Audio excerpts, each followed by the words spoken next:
Well, K-State loses in Waco, game in which they led by 2 touchdowns in the fourth quarter. They find a way to lose, snatch defeat from the jaws of victory. Let's talk about it.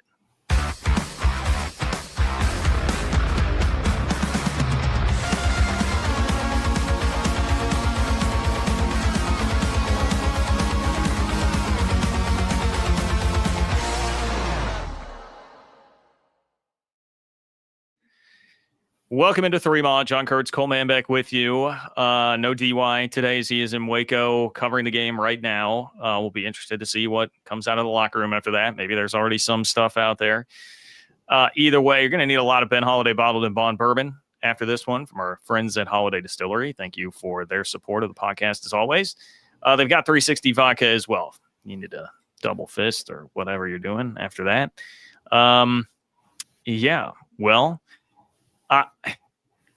I don't know, man. There's so much about this game. It was kind of a roller coaster. K-State has an excellent drive to start the first half. The middle portion of the first half up until the final drive was maddening as Baylor turned it over twice and K-State just refused to take advantage and build control of the game. But then, the third quarter, K-State plays probably its best quarter of the season. You've got a 2-touchdown lead and the ball at one point, and the offense, as it is coming along, making plays. Avery Johnson in the midst of one of his better games, making a lot of big-time plays. All of a sudden, you get a pick six. Certainly some questionable play calling, a ton of questionable game management down the stretch, and Baylor winds up winning after a Luis Rodriguez 55-yard field goal is blocked at the gun. I don't know, Cole. I come away from this feeling a little bit like I saw Mason Voth from On3, K-State Online, tweeted this. That loss is on the coaches today. Their players failed them many times early in the year, but too many questionable and wrong decisions by Kleiman and Wells during the game. That's how I feel, man. I really do feel like that. I think this team still is pretty poorly coached at times. Kleiman has never been very good at game management stuff. I think that reared its ugly head. Special teams, we were joking about them being a lot better, and they had been, but pretty bad today. And, you guys know what one of the plays that sticks with me that's going to bother me the most is Baylor hits a 53-yard field goal, right? Well, what if they start that drive from the 25 instead of the 36 because your special teams unit's coughing up a nice return there, right? There's so much, not moving a couple yards closer to get Luis Rodriguez a better crack at it, and instead fumbling up to the line of scrimmage and spiking the ball and then using a timeout. There's just it's a very stupid loss. This is a game that K-State absolutely should have won, and it's a shame because they really do seem to have fixed the effort issue. I guess I'll give the coaches credit for that. This team definitely fought its ass off and played really hard today.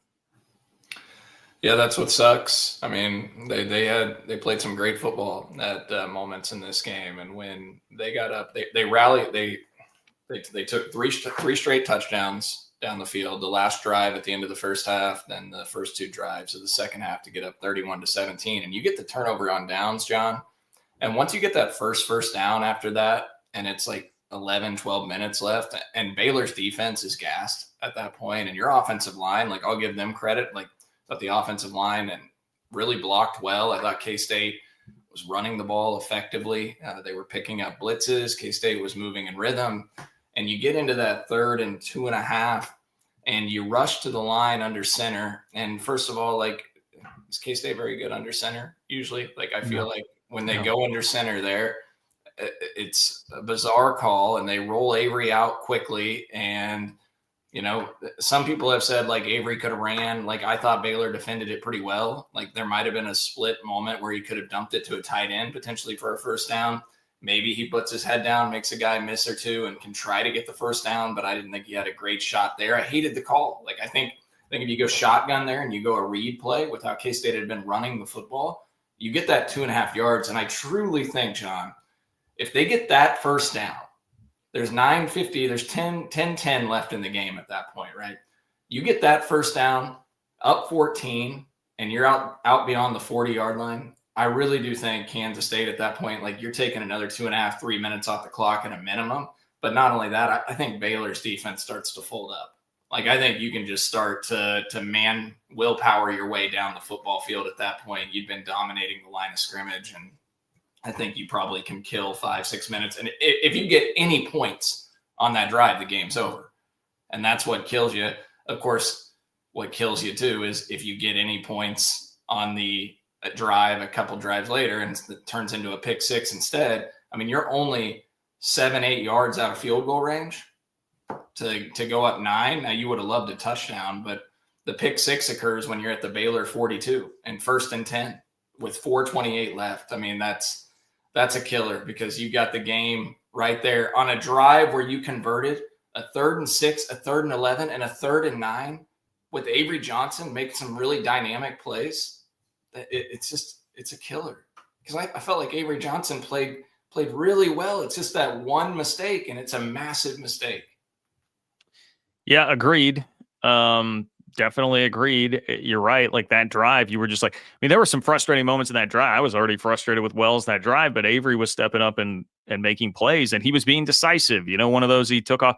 Felt like he was more decisive for the most part running today, other than a couple times where, he starts his slide about 4 yards before he needs to. But better improvement, right? Like getting better. And you're like feeling like, okay, this is going to be potentially like watershed moment for this team. And probably not like watershed moment for this team to like all of a sudden become a legitimate contender in the Big 12, but like watershed moment for this team, being pretty salty the rest of the year. It felt like this was going to be a real breakout for them. And they were like one play away from doing that a couple of different times. But yeah, I mean, there are a ton of moments, man. I mean, obviously you're going to hate, I mean, it sucks that Jace Brown's helmet gets ripped off. You would have had a touchdown there. And yeah, I mean, Baylor would have had a ton of time. You would have then had potentially more time to come back and score had they gone down and scored. I think, there were like 4 minutes left in the game at that point. But also, like, if the defense just has to prevent a touchdown, they were actually playing well enough in this game that's not an insurmountable feat at all. It gets much more difficult when you're just trying to defend a field goal there. But that's exactly why you got 1st and goal inside the 5-yard line. Was it at the 2? 1st and goal at the 2? John, it was at the 2. 1st and goal at the 2. Like, and you don't score, man. I mean, come on. Yeah, I mean, that's Baylor's defense too. I mean, that's the thing. That's Baylor's defense. That is not Utah. That is not BYU. That is not Texas Tech. Like, that's not Texas Tech's defensive line filled with transfer portal pros there that you got to get 2 yards on. And K-State's offensive line played its probably best game of the season. I don't know. They threw for a lot more yards than they rushed for, but at times today they were getting a real push. I mean, you can kind of push Baylor around up front.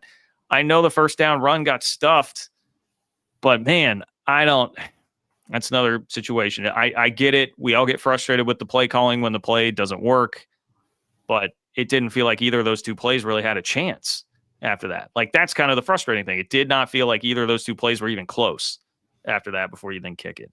Yeah, I mean, it's even after Joe Jackson lost 2 yards on the 1st and goal run at the 2. I mean, you need 4 yards. You've got at a minimum 2 plays, potentially 3. Like, let's be honest, if you get it within the half yard, like, Baylor's offense can drive the field. You and I were talking about it off air. You potentially consider going for it, but you got 2 plays still to get 4 yards. You ran for 162 on 36 carries in this game, 4.5 yards per carry. But I mean, honestly, I think some of the plays were blocked well enough that there could have been more if like Dylan Edwards was fully healthy in this game, which clearly he wasn't. And if he was the guy getting the ball, and that's not to say Joe Jackson didn't play well. I think he did. He's just not as explosive as Dylan Edwards. I mean, I thought actually at one point I looked at my dad and he said to me I was watching the game with him, and on the drive there, like it almost like K-State was running the ball those last couple of plays with such ease that it looked like Baylor was almost letting him score.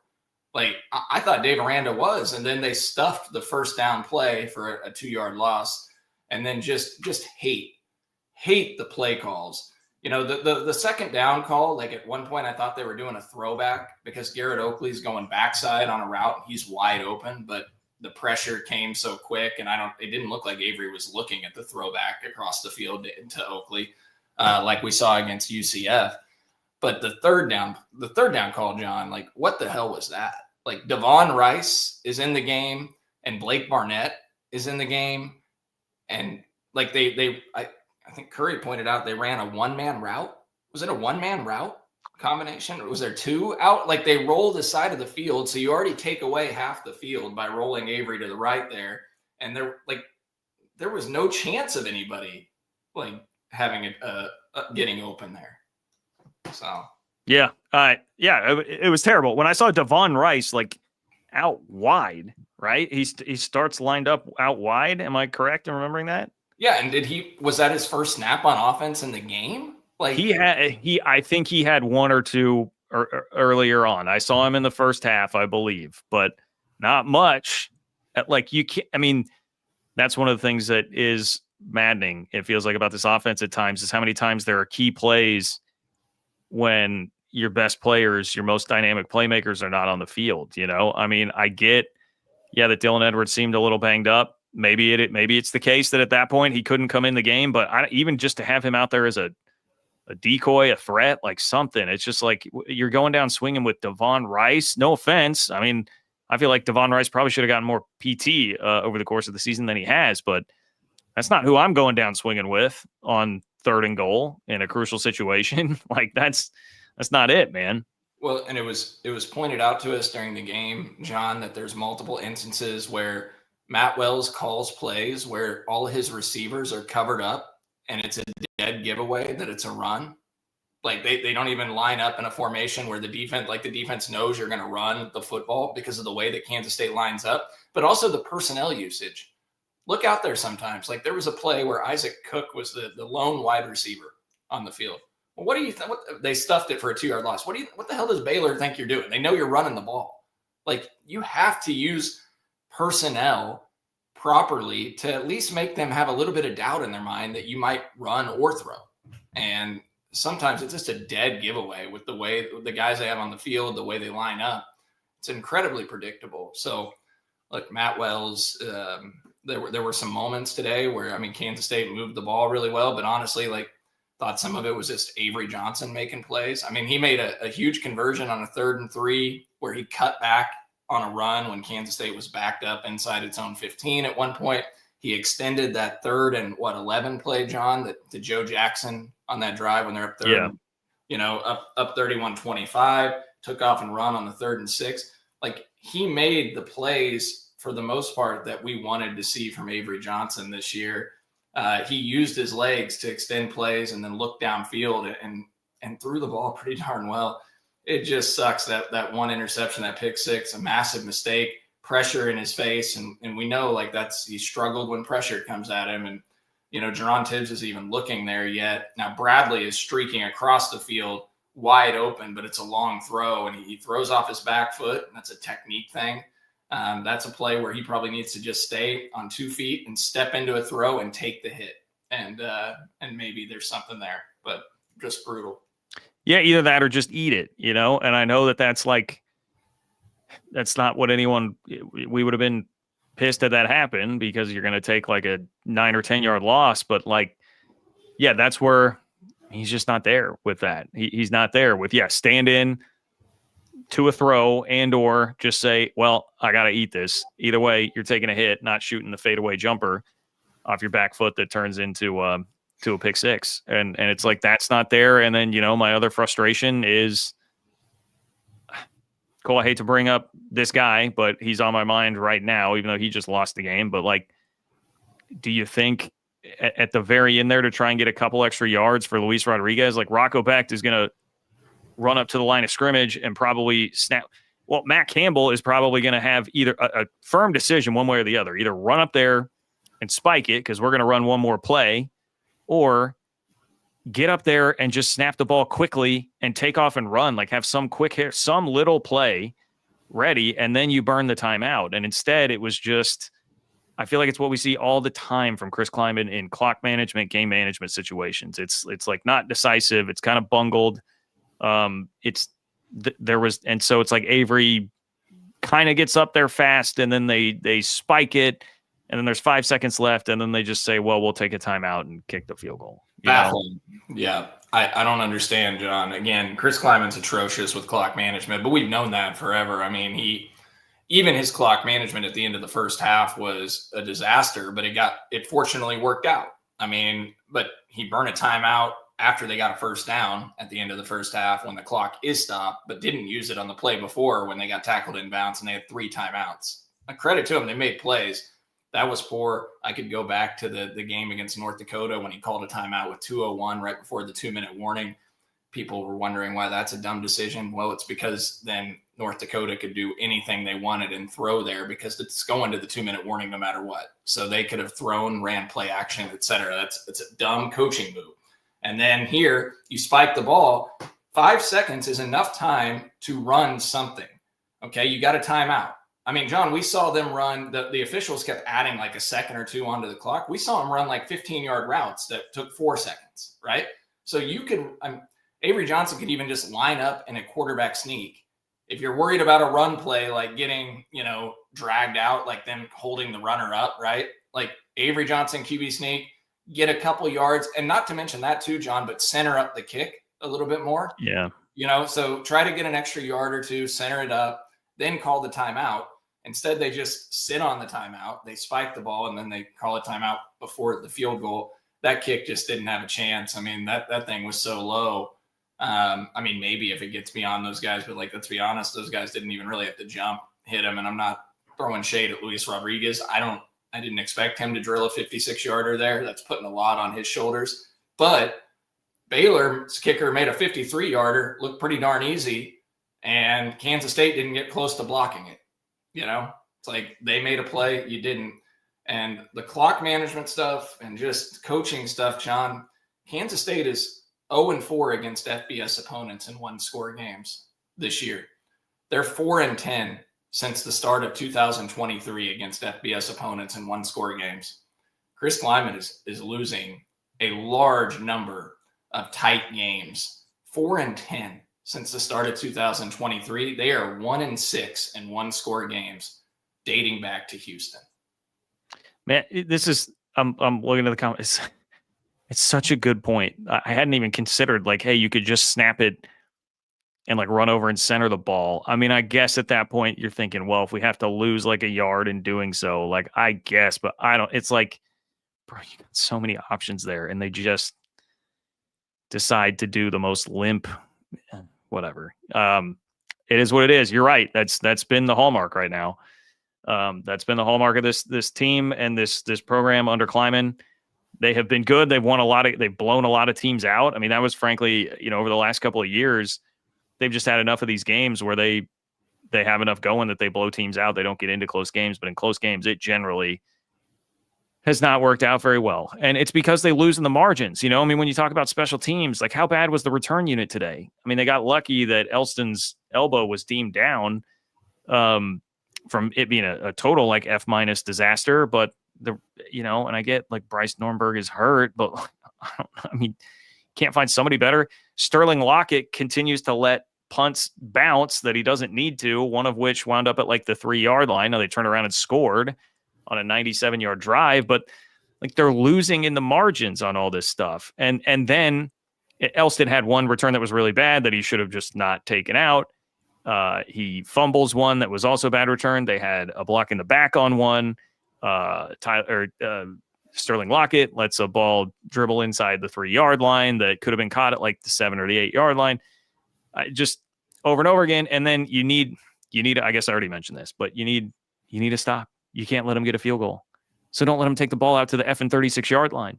This team, it was so predictable. You knew that was coming. You knew who out there, K-State fan, God is your witness, hand over your heart. Who thought that return was not coming out past the 35-yard line? You knew that thing was coming out past the 35-yard line because that's what this team and this program is. So it just drives me nuts. I mean, there's no attention to detail on all that. They're not coached well, man. It's not a very well-coached team. They have fixed effort. I'll give them credit for that. But you were literally, the bar was set at the freaking floor. And you got it to the point where now, they play hard enough to win games, but they have not been coached hard enough to nail the details. Yeah. Well, and not to mention, as we circle back to the last drive, speaking of coaching, John, I mean, what the hell? The first play, speaking of you got 31 seconds, you got 2 timeouts, you're at the 25. The first play was a 6-yard curl to Jace Brown. Yes. Cole, I went apoplectic after that. I was thank goodness he dropped that. Yes. What are you doing? And What? Because that was Jace Brown that ran the route, right? So that's like your best receiver. Like you can say Avery, don't throw it there, but that's your number one receiver who had just had the near touchdown, like had been burning him. You send him on a 6-yard route with 31 seconds left and 2 timeouts. What in the hell is that? What is that? That may be the worst of it all. It just didn't wind up hurting them. After the drive before, when Jace gets a 60-yard catch or whatever it was deep, like he burns them deep. Now, I'm not saying like Baylor's playing a defense, so you're probably not going to be able to burn them deep. But a 6-yard curl, you have to run everything beyond the sticks in that situation. And it wasn't just Jace, John. I think the tight end next to him, it might have been Oakley. He ran a curl or a hook too. Like there were multiple short routes. Like how many times do we see Matt Wells call route combinations when they need like 3rd and 6, where it's 3 yards short? Everybody's running routes short of the sticks. Like, I don't understand. This is very basic coaching, and that is coaching. He is calling plays that are awful in certain situations and in critical spots where guys aren't even running. Like, they don't have a chance. Like, Avery Johnson doesn't have a choice. Like, his best receiver is running a 6-yard curl. Like, if he caught that, you're right. They burn a timeout for 6 yards. You're completely throwing away a timeout there. You are completely throwing away a timeout. What on earth is that? I mean, I guess you'd look at it and say, well, Kleiman wasn't going to utilize the extra timeout anyway at the end of it. So they didn't need it. It was just, that's what I'm saying, man. I'm sorry. It's not a good coaching staff right now. It's not. They've accomplished some nice things in their time at K-State. It's not a good coaching staff right now. Yeah. All right. We got to take a break. At least the Chiefs are playing better. Calling all Chiefs fans. You could be on the field at the 50 inside GEHA field for the official coin toss at a Chiefs home game this season. Visit Chiefs.com/GEHA now. Enter to win a chance to be on the field for a once-in-a-lifetime view of the pregame coin toss. Plus, you can score other exclusive prizes. Enter for a chance to win at Chiefs.com/GEHA. GEHA is the proud partner of the Kansas City Chiefs. We're back in a moment. Looking for tickets for your next event? Tickets for Less is your #1 source. Save big on every purchase when you use promo code KCSN at ticketsforless.com. Success in real estate takes more than vision. It takes the right financial partner. When someone takes something rundown and turns it into something great, that's called a comeback story, like Brain Group. They take distressed properties here in KC, completely rework them, and then turn them into valuable real estate. But that kind of work needs the right bank behind it. Enter Emprise Bank. They're not about cookie-cutter loans. They saw Brain Group's vision, backed them, and now they're making big moves in Kansas City real estate. Talk about your partner in possible. Emprise doesn't do one-size-fits-all financing. They invest in potential and back growth. Visit emprisebank.com/KC to learn more. Emprise Bank, member FDIC, equal housing lender. All right, we're back. Cole, look, I mean, I should have made the top storyline, the coaching. To me, feels like a bunch of mind-numbingly bad coaching decisions in this game it's what sticks with me the most as being the top storyline. Do you have anything else you think is top storyline worthy and or anything else to add? Courtesy of our friends at alencohome.com, ALENCO home.com, your top storyline. Look, I don't know what the rest of this is going to turn into. We didn't organize this very well.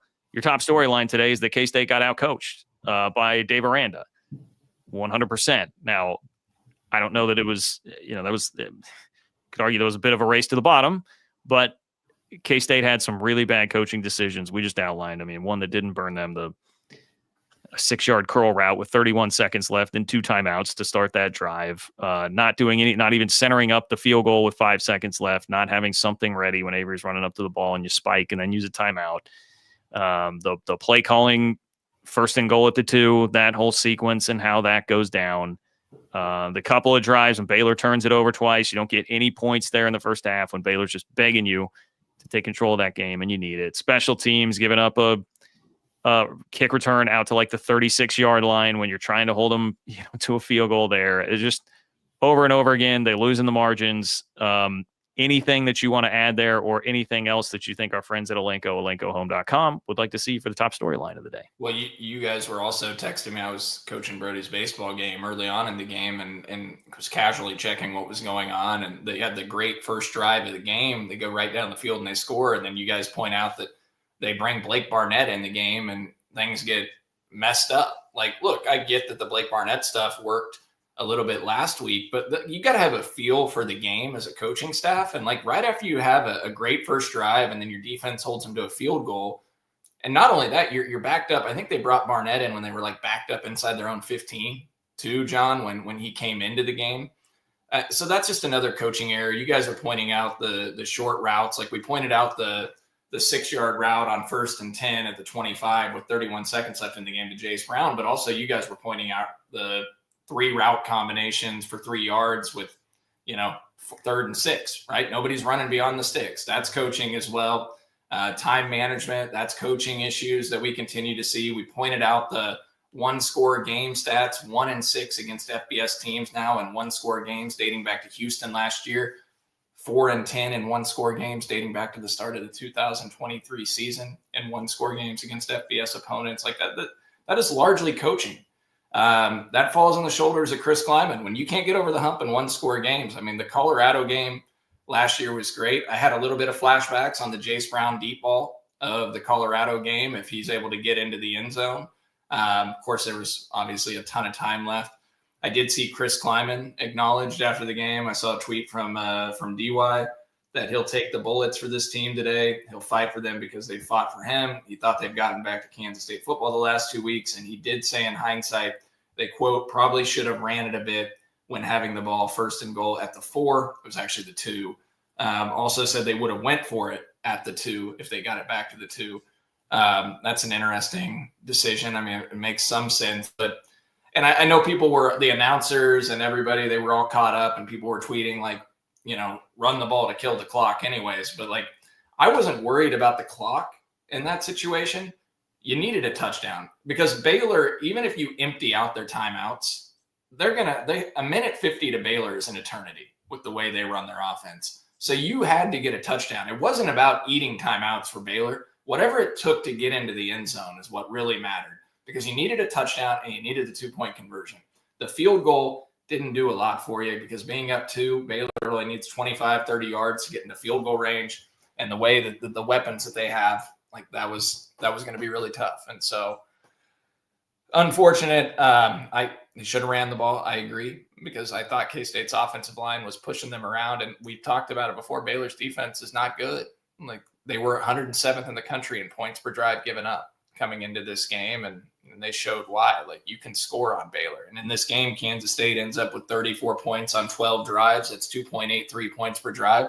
Baylor finishes with 2.8 points per drive, 28 points offensively on 10 drives. Obviously the pick 6 tacked on 7 as well. So I don't know. Yeah, it's a coaching thing. I mean, you could argue execution too. Avery Johnson, the pick, that's so incredibly costly. That's a player just not making a play. But you also could argue there, John, like you got 1st and 10 at the 42. Baylor has been on the field a long time for the game in the heat. Chris Kleiman had mentioned the heat.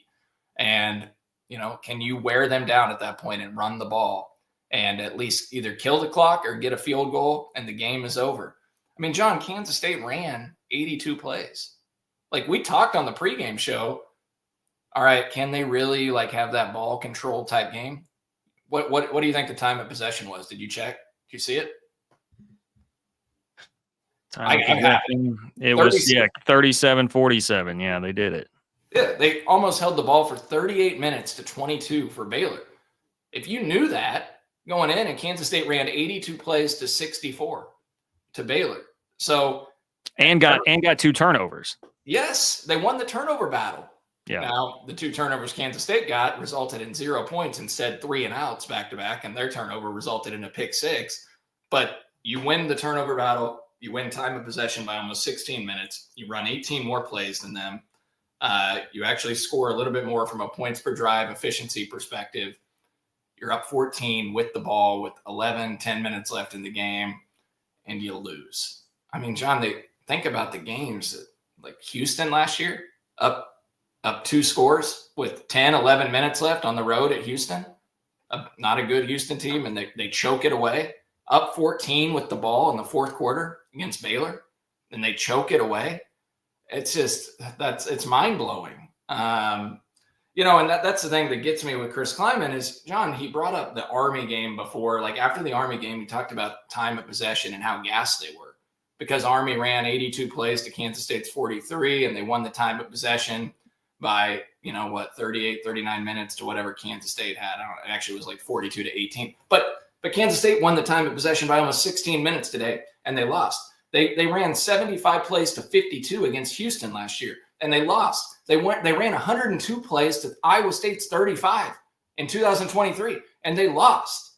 So if the excuse against Army is, oh, well, we're gassed, we couldn't get off the field, that's just a strange game. Well, there's been a lot of strange games that Chris Kleiman's teams find ways to lose, like today, and like Houston, like Iowa State and Manhattan a couple of years ago. So I don't know. Yeah, dude, there's a common denominator there. And I mean, this is just, we're back to it. Like they're not well coached. They're not well coached. They have become a program now. We're going on a solid, like full season's worth of football games at this point, going back to the second half of last year where they find ways to lose. I mean, that's who they are.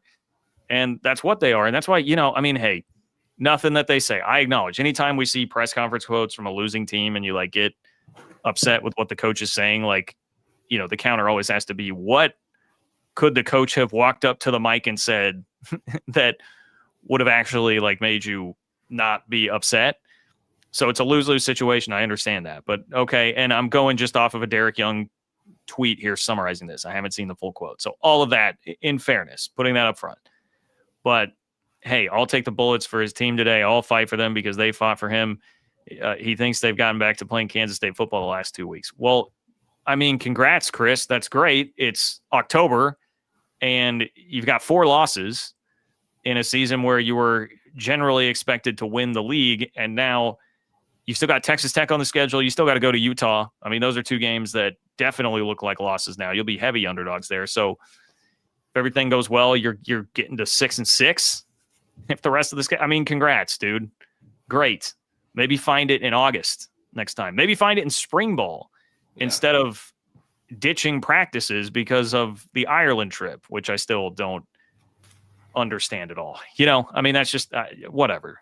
Well, when you have $30+ million spent on a football team, and I'm not talking just the players, but the coaching staff and the salaries, okay? Playing with effort, like, let's not throw a party, okay? It's a lot of money invested in this program, facilities, everything. Like, oh, all right, we got back to playing Kansas State football. I'm proud of that. I mean, spare me. Yeah. That is a baseline that is a common concept. You got guys making millions of dollars. Like, that should have never been an issue in the first place. So let's not throw a parade for the fact that Kansas State's played hard back-to-back games, right? That should be something that should always be on the table that you should be doing regardless. And the fact that it wasn't is awful that it came to that. So, yeah, I don't know. Like, I'm reading Kellis's tweets after the game from the Kansas City Star too. He said K-State chose to pass coming out of the 2-minute timeout near the goal line because it had a play, quote, dialed up that Kleiman was very confident in. But in hindsight, he says we should have probably run the football there, forced Baylor to burn the timeouts. He mentioned Dylan Edwards, quote, he's been battling something with his foot or his ankle, so we had to use some other guys. And he says, quote, I know our record doesn't speak to it, but we played more K-State football the last 2 weeks. I'm proud of that. I'm pissed we lost, but I'm proud of the resolve and the resilience we've shown the last couple of weeks with our backs against the wall, end quote. John, here's where the question lies now. They're 1-2 in the Big 12. This was a pendulum game to me. You think these guys they can't afford to lose another game to get to the Big 12 championship. They have to go 6-0 now. So that's incredibly unlikely. And like, that's why if they won this game, like, you could have that glimmer of hope. They're 2-1 in the Big 12. They're coming home to TCU. And if you had beaten a Baylor team with the offensive firepower they've got, like, you can of course beat TCU in Manhattan and potentially get to 3-1 in the league. But now you're 1-2 and you're 2-4 overall. Like, to your point, what's the ceiling? 6-6? Well, do you think these guys care about playing in a meaningless bowl game? the Big 12 championship is in all likelihood off the table. And that was the one thing you could cling hope to if you won this game. And so I wonder what the investment and buy-in looks like for a team that's already shown us a lack of effort will be on display at different points this season. Can they get these guys to stay with resolve going at home against TCU, coming off a heartbreaking loss like this? I guess I will give them credit for they did it before when I didn't think that they could after the Arizona game. So maybe they can keep them playing hard. But, I mean, we've seen that's no guarantee that they're going to win any games. Baylor's okay. Baylor's all right. This is coming from a guy who picked them to go to the Big 12 championship game this year. They're not that. They're okay. It was on the road, I guess, against a pretty weak crowd. You're not dealing with much adversity there. But based on what we've seen this year, why should we be confident that that's going to remain a baseline thing for the rest of the year, that they're going to try and care, frankly, it's a joke that we even bring up. Well, if you win out in Big 12 championship, guys, they've got Texas Tech is going to, do unholy things to this team. Utah. What's going to happen in November? That game's at the end of the year in November in Salt Lake City, especially if Utah is still playing for something. What's that going to look like? I don't know. I have not I'll be honest, dude, this team makes me just angrier, I think, than any K-State team I can remember recently, which I guess is a really obvious statement but it's just, that we have to celebrate the baseline of them playing hard. There's one thing within the actual realm of possibility the rest of the year that can be accomplished that will be significant. That would be extending the streak over Kansas. That is it. That is it now at this point with this loss today. So, and you're talking about that's at the end of October, right? That's 3 weeks from today. So you're talking about keeping that on the rails for TCU, and who's after that? Bye week. Okay. So they'll rest practice for maybe 3 days. So. I guess that's maybe the one thing you can say. Hey, they got one more, I guess if you don't lose by 40 next week or something, then you're not so demoralized, and maybe guys can still care for that game. I'll be honest, that's about all I really am invested in for the rest of the year, Yeah. The sad part about today, John, is you can make an argument that this was maybe a top 2, top 3 game for Avery Johnson in his career. And I know it's the Baylor defense, but he threw for a career high 339 yards. He averaged 7.5 yards per pass attempt. He ran for 72 yards on 10 carries, so 7.2 yards per rush. He extended plays. He had over 400 yards of offense.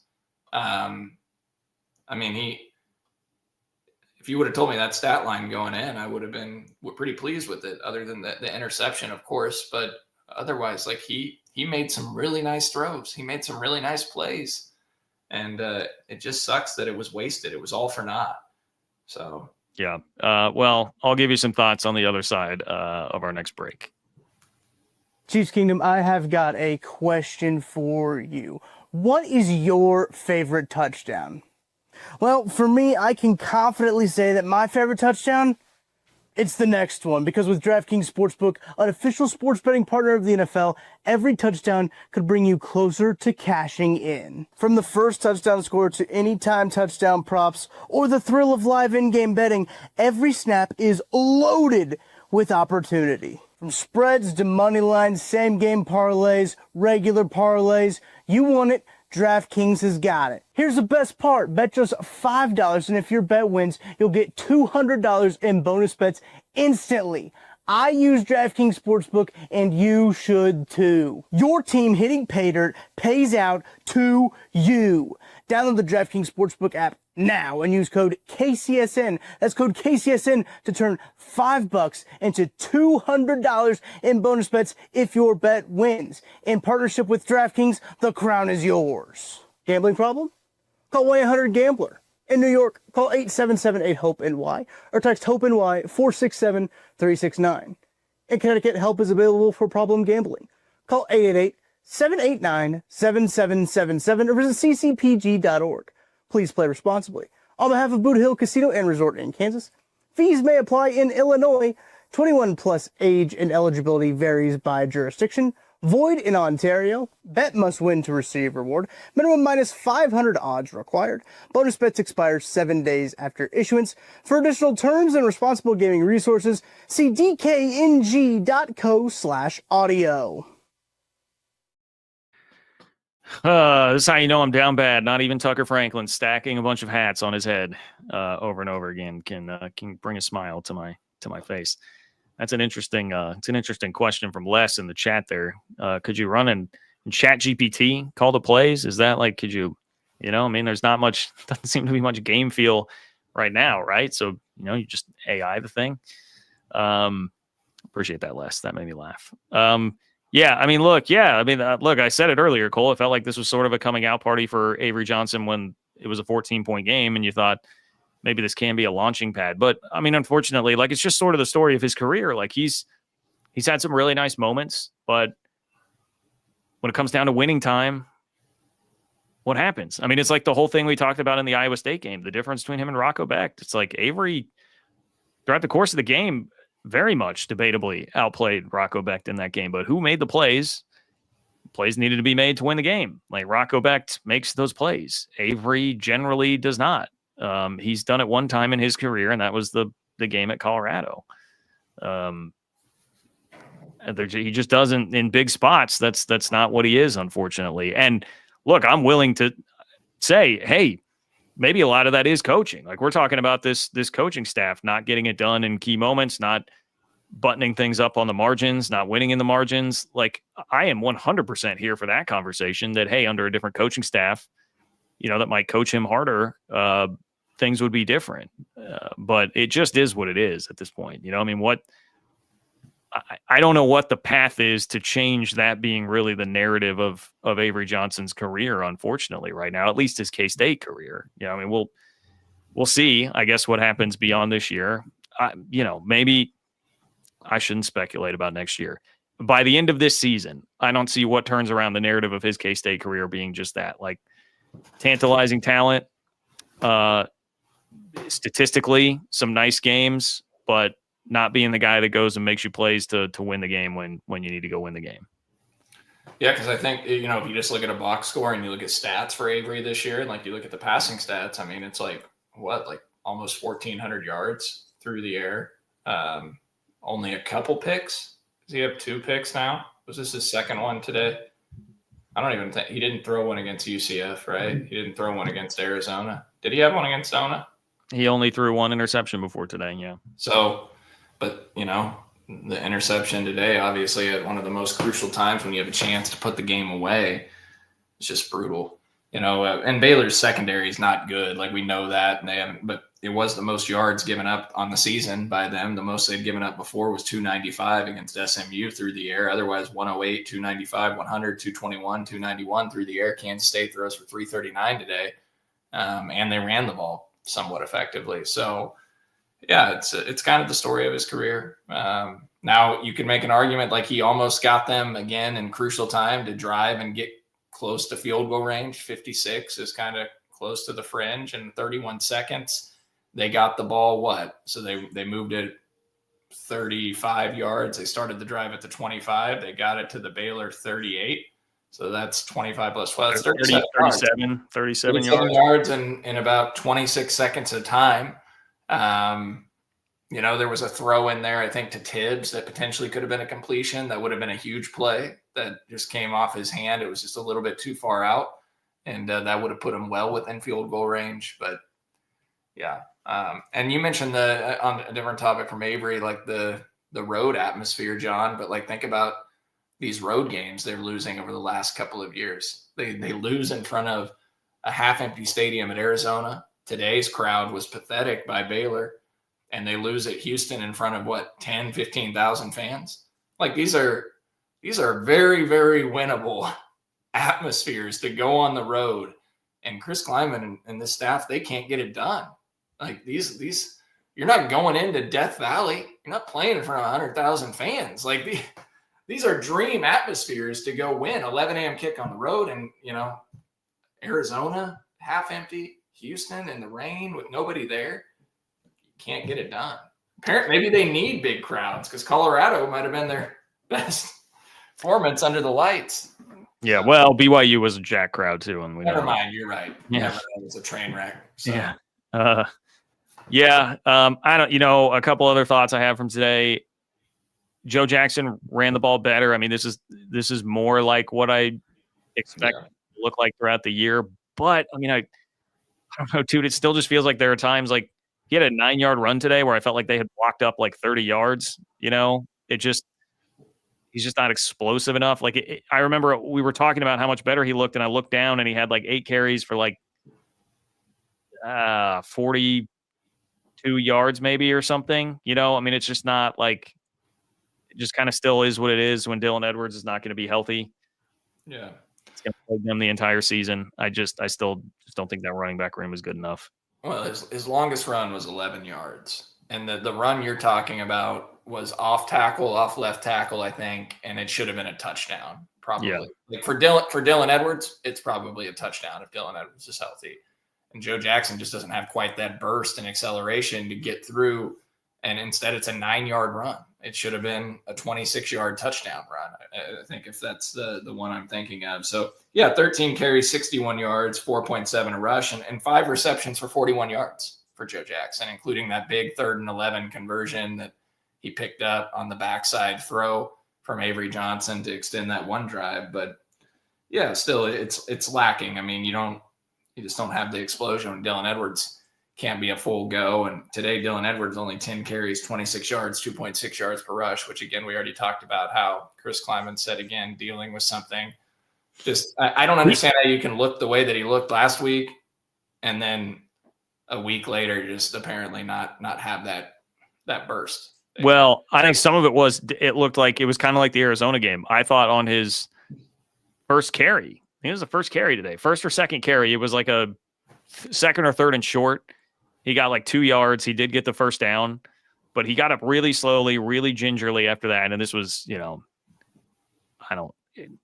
job of a play-by-play guy and a color commentator is hard. People always crap on them. I try to be very patient with them. That to me was a key moment that they really missed in the broadcast, because I was sitting there like, that looked like the exact same thing that happened at Arizona. And then Dylan didn't play for like the next 3 or 4 series. We didn't see him for a while. I think it got tweaked literally like his first or second carry on the first drive. Well, credit to him. He came back in the game, but we didn't see any of those explosive plays. His longest run was 5 yards, and then they ran that little tunnel screen to him for 13 yards in the game. But you only get, 12 touches for 38 yards from Dylan Edwards. And that, I just kept thinking, like, what I was really hoping for, John, when they got up 14, I was thinking in my head, or even up 6, like if they could just get that one explosive.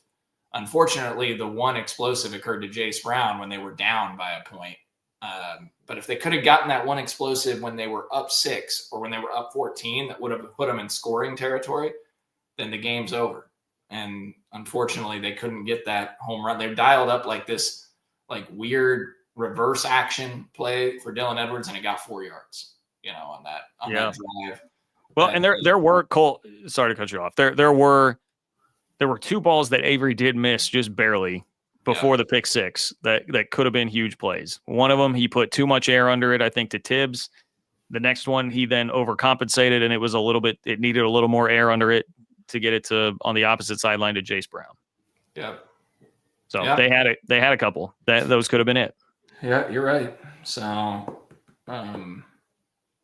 yeah, I don't think I have anything. I had one other point to make, and I lost track of it in my head, so I don't know. I mean, I guess I feel bad a little bit for the defense.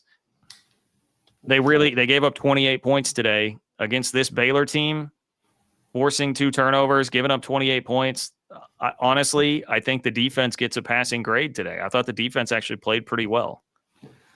Yeah, John. I mean, the first half, I was sitting there and I was like, Baylor got 17 points, right? The non-touchdown drives for Baylor got to the Kansas State 10, 21, and 23-yard line. So they were fortunate, obviously, to create some turnovers. They were driving at will.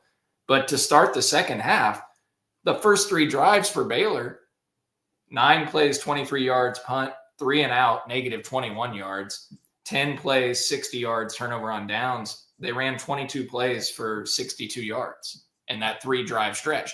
And that's when you took control of the game. And after that turnover on downs, with 12, 13 minutes left, Kansas State has to win that game. You just have to. You have all the momentum in the world. Air sucked out of that place. And instead, obviously, we talked about the 3rd and 2.5, 3 yards where they aren't able to get the first, and then the wheels come off. So, yeah, I mean, the defense, they give up 443 on 64 plays. It's 6.9 yards per play. But look, Baylor is an explosive offense. And honestly, like, Trigg is just a dude, the tight end, 8 for 155. Like 2 or 3 of those catches, it's just an insane play. Like, what are you going to do? Now, Kansas State had dudes make plays too. Will Ancio's catch where Avery just throws it up to him. Like, I mean, Kansas State had guys making plays out there. And but Trigg's a really good player. The other thing, though, that sucks, you held their wide receivers in check, like Cameron and those guys. Like, nobody had over 50 yards receiving outside of Trigg. He had 8 for 155. And then you hold Baylor to 98 yards rushing, 3.9 yards per carry. So it's not really a factor. You defended the run pretty darn well. So, yeah, the defense gets a passing grade. If you would have told us that they'd hold Baylor to 28 points with that defense that Baylor has, that's a game you need to win. 100%. Like, I'll give Joe Klanderman a lot of credit for that. I would even say in the first half, I mean, yes, those drives, they got a lot of yards, but like, that's it. That's how you got to defend Baylor. They are going to get yards. They are going to move the ball. They've got too many weapons and too good of a quarterback. You're not going to shut them down. Honestly, that's what made the third quarter that much more impressive.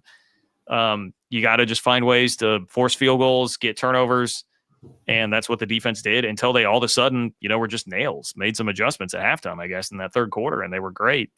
So, and then even, they forced a 53-yard field goal there on that drive after the special teams coughed up a good return. So, yeah. and there was a bullshit pass interference on Quay Moss.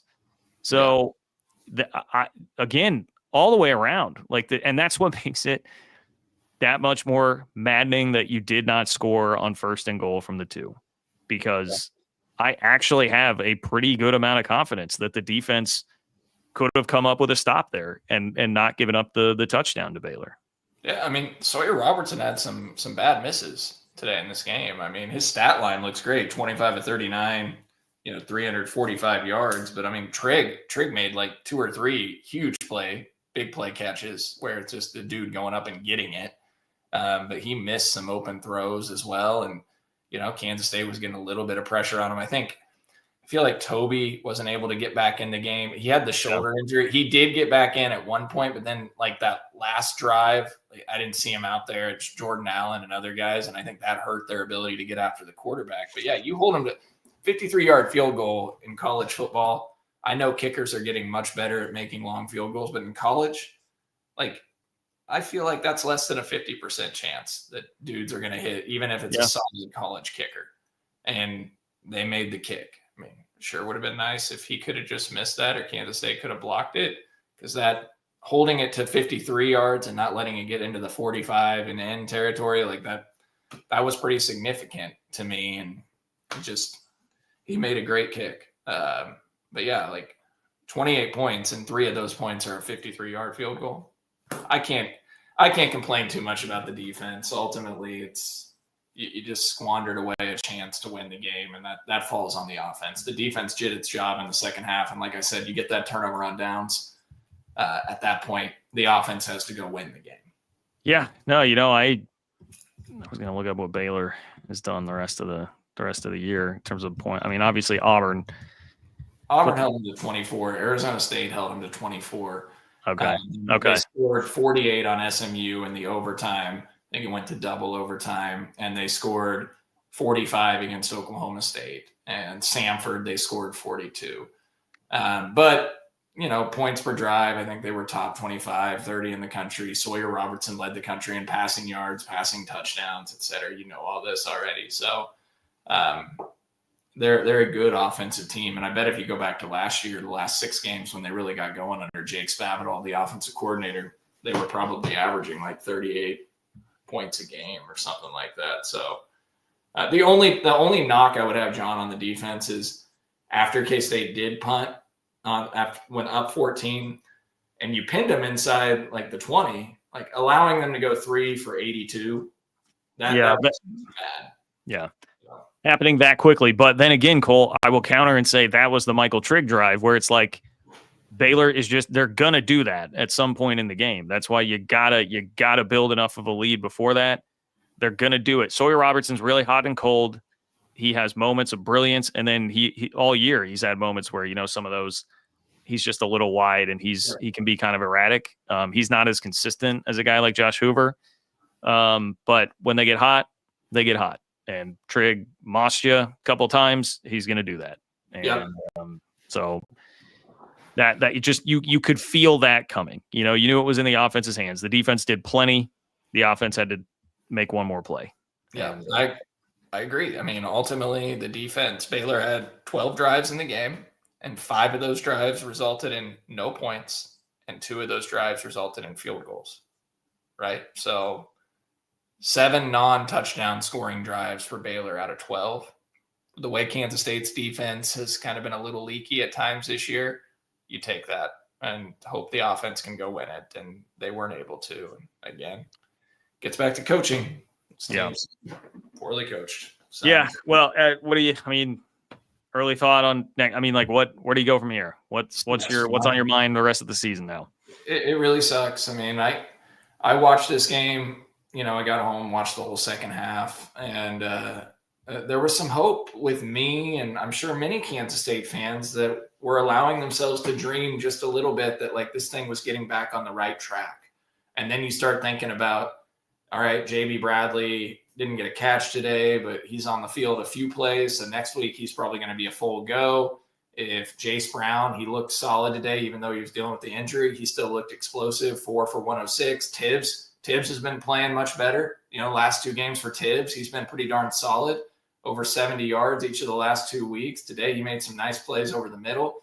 Oakley had 1 drop, but, he made some nice plays over the middle too at tight end. You started to dream of what this offense, like with Avery Johnson willing to run and maybe Dylan Edwards at some point getting back to full health. Like, all right, you're 2-1 in the Big 12. You finally won a road game and you got TCU at home, and then you got to bye to get these guys more healthy, right? Like that's where I allowed myself to have that little bit of hope, and to have it sucked away at the end in the way that it did, it's kind of crushing. I mean, there's nothing to look forward to now the rest of the season. And TCU, like what's it really matter? I mean, who cares about going 6-6 with this roster? This was the year they were building toward, and it's going to be a massive underachievement. And so they could go out and play well and beat TCU. And the only thing that makes you feel okay about is, all right, they beat TCU. They have positive vibes going into a bye week before they play Kansas. But if you lose to TCU, I frankly don't even during the bye week, I don't know if I could trust this team to fully. Some of them will get up for Kansas, but I don't trust them to, get up for that game fully either or play well. So I don't know. A month from today, basketball tips off against UNC Greensboro. There you go. Don't tell Harambe. Oh, yeah. Sorry, Harambe, for bringing up hoops. But Harambe, just let us have something, man. We're starting. I feel like the Discord, patreon.com/3ma. You can sign up and join. Discord's trying to cling to something. We're starting to get a little bit excited about basketball and what basketball could be. Great video that they put out with it was Nate and Marcus, right? Great video that they put out. Very likable. I'm trying to get on board here with basketball. So just let us have a little excitement for right now. We need something, Harambe. Okay. Love it. Not much else right now to feel good about, other than if you're a Chiefs fan, maybe they're getting on the right track. But Kansas State, it's just I don't know where they go from here. Not only this season, but John, the bigger picture of long term. I know. Today's not the day for that, but yes. Nope, that's not the discussion point for today. But don't feel good about the state of affairs right now. So nope. Nope. Here's a couple fun scores at least. UCLA 27, Penn State 7. Are you serious? Dead serious at halftime. Here's a fun score. Florida 19, Texas 7 at halftime. That's a fun one. So, hey, Cincinnati beat Iowa State. You know, like I told you guys, and your and I's locks were easy. North Carolina got smoked. So. I was monitoring that and was very excited to see. John, do we need to address that? Some people might say that we jinxed Luis Rodriguez. I don't think that's a fair statement for a 56-yard field goal, calling it the Luis Rodriguez game or whatever. But it did kind of line up. We predicted a game. No, Luis Rodriguez was going to win the game had Chris Kleiman not just flubbed the time management at the end. Right. Okay, so you can't put that on us. Luis Rodriguez was good from 54 and in. Okay, so just QB sneak, get a couple extra yards. It would have been fine, guys. That one's not on us. It would have been incredible had he actually hit that after what we talked about. An incredible moment. But it was so devastating to look. And not only was it blocked, but, man, I mean, the guy's like on the downward trajectory of his jump when he blocks it. I mean, that thing barely cleared the line. Like it was that was – I never actually live saw it get off the ground. Yeah, no, same here. I was like, wait, there was like no kick at all. Like, what just happened? Yeah. Had some like Jared Bright vibes to it. I literally was talking to my dad this morning about memories and different games we were at. And I said, do you remember when Jared Bright, 35-yard field goal, 2002, Texas, we were at the game. We were in the north end zone and mom's hands were in her head. And the dude for Texas didn't even like jump. It just like hit him like in the face basically, or in the like, that was when K-State's kicking woes were so bad. Yeah. And that's literally, you and I are aligned. That's the vibes I had with that kick. And that's no shade at Luis Rodriguez, who's been amazing for this team. That is an incredibly hard kick. I didn't have a lot of faith that he was going to be able to make it from that distance. Just like I honestly, like I had some pretty high hopes that Hawkins, whoever the Baylor kicker is, was going to miss a 53-yarder or K-State would get a fingertip on it at least, you know? Instead, can we talk about why Kansas State has Logan Bartley like 10, 15 yards back, like off the ball on that kick too? Does Kansas State really think they're going to run a fake field goal there? Yeah. I mean, remember the Arizona game? They go to kick like a 62-yarder and Kansas State's got like 6 guys back on the line, like nobody back to return it though. Whatever. Like that, doesn't make a difference, but yeah. Must be what they do in the NFL, Cole. I don't know. Yeah, I guess I don't know. Thing. If only we could be so lucky to learn from NFL special teams coaches. So. But it's just to end the show with this. This is kind of the whole point. Special teams had been much, much better. We were giving praise, but this is why this team is not good. There's not complimentary football. Like you start to get one thing fixed. It's like, I spent my early days in radio running the control board. It's like you pull one slider up, you get that where you want. Well, then another one's like coming down. Like there's just not complimentary football with all these units. They can't get them all on the same page at the same time. And, then you lose games in the margins. All right. Thanks to Holiday Distillery. Thanks to Alenco, ALENCO, home.com to get hooked up with your home improvement needs there. Enjoy the rest of the afternoon and evening of college football. It looks like it's going to be good. I should mention Vandy and Bama are tied at halftime as well. So we got some good stuff to watch the rest of the afternoon. Thank you guys for tuning in. For Cole, for Nick Springer behind the scenes, I'm John. Thanks for listening to another 3 Mile.